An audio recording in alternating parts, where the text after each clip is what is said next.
Duet Amin Rais dan Gatot Nurmantio di Partai Umat. Ditulis oleh Eko Wibowo, dilansir dari sewor.com. Amin Rais tetap belum ingin berhenti menari. Panggung politik masih menarik minatnya. Ketika partai yang turut didirikannya menendang dan tak sudi lagi menjadi pengiring, Mbah Amin tak ragu untuk membuat pengiring yang baru. Diberilah tajuk Partai Umat. Dilihat dari nama, jelas partai barunya, Mbah Amin ini ingin mengambil lajur kanan, meninggalkan jalur ideologi lamanya. Ketika dia mendirikan Partai Amanat Nasional dulu, Mbah Amin agaknya sedang mengais sisa-sisa dari momentum menguatnya semangat kaum religius beberapa tahun belakangan. Ya, sah-sah saja sih. Yang penting tidak seperti yang sudah-sudah, membawa agama untuk alat stigmatisasi, memecah dan merendahkan yang lain. Walaupun itu agaknya tidak akan mungkin sih. Lalu, bagaimana Partai Umat ini ke depannya? Dikutip dari Sindu News, menurut Sugianto, kader senior PAN Jakarta, Partai Umat diyakini akan diperhitungkan dalam percaturan politik Indonesia. Partai Umat ini akan mendapatkan dukungan penuh dari kader dan simpatisan PAN Jakarta yang loyal kepada Pak Amin sebagai panutan. Saya siap di depan mendukung Partai Umat, kata Sugianto. Masih menurut Sugianto, selain memiliki nama yang apik dan menjual, setidaknya ada 5 kelompok yang diharapkan bisa membesarkan partai baru ini. Pertama, tentu adalah kader dan simpatisan PAN yang loyal kepada Amin Rais. Kedua, kelompok religius yang satu pandangan dengan Mbah Amin. Ketiga, dukungan dari kelompok nasionalis. Keempat, kelompok milenial. Dan kelima, kelompok tokoh masyarakat, aktivis dan figur publik yang menganggap kondisi bangsa yang banyak persoalan dan sejalan dengan pemikiran Mbah Amin. Namun tentu saja itu tidak akan mudah. Dari kelompok religius, Partai Umat harus bersaing dengan pendahulunya yang jelas telah mapan. Begitu juga dari kelompok nasionalis, lebih kecil lagi peluangnya. Ya, dikarenakan sejak awal Partai Umat telah memproklamirkan dirinya di jalur kanan. Sementara dari kelompok milenial, jelas Mbah Amin bukan tokoh yang menarik bagi mereka.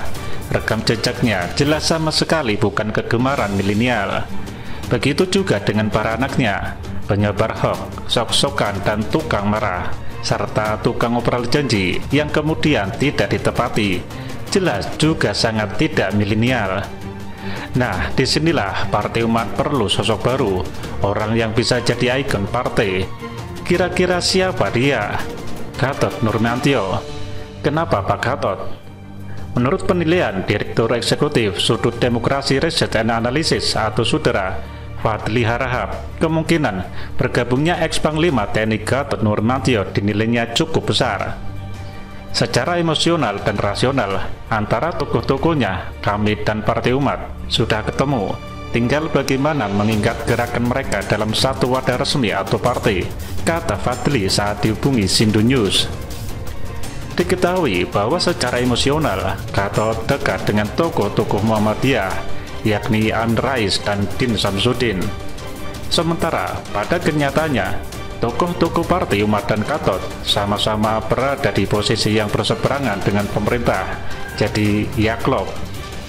Selain itu, ke depan, nama Gatot menjadi salah satu nama yang diperhitungkan berpeluang di Pilpres 2024. Dan saat ini diketahui, Gatot juga belum berpartai.